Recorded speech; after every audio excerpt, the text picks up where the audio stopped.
प्रधानमंत्री जी को देखती हूँ और सुनती हूँ, कई बार मुझे उनमें बड़ा सशक्त और साहसी पिता नजर आता है और कई बार बड़ी कोमल सी माँ नजर आती है। वो माँ जो आपकी कभी सेहत का ध्यान रखती है कि भाई ऑयल कम खाओ, मोटा अनाज यूज करो और अपनी सेहत का ध्यान रखो, योग करो।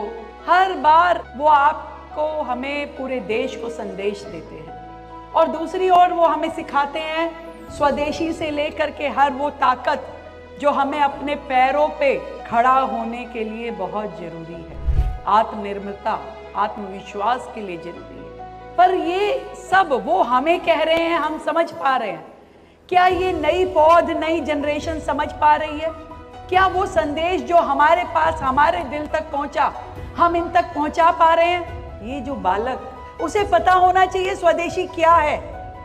एक चिप्स का पैकेट अगर वो खरीदता है तो वो देश का क्या नुकसान कर रहा है, ये पता होना चाहिए उसे। एक ब्रांडेड टी शर्ट जब वो पहनता है तो उसने हमारे कारीगरों का, हमारे बुनकरों का, हमारे देश के उद्योग का क्या नुकसान किया, ये हमारे बच्चे को पता होना चाहिए। आज वो स्वदेशी का मतलब समझे, स्वरोजगार का मतलब समझे, देश को साफ रखने का मतलब समझे, प्रकृति से जुड़ने का मतलब समझे।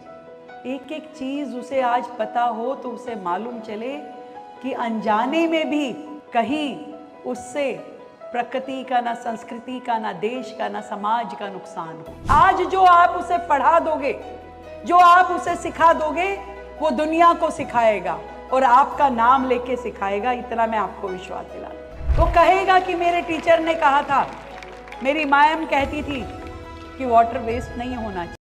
वो कहेगा अपने जीवन में बार बार कि ये चीज़ जो अपने सांस्कृतिक मूल्यों से जुड़ करके रहना मेरे स्कूल में सिखाया गया। कहाँ सीखा ये देशभक्ति का गीत? अपने स्कूल से सीखा। कहाँ सीखा अपने देश के प्रति सम्मान और प्यार? अपनी जड़ों से सीखा, अपने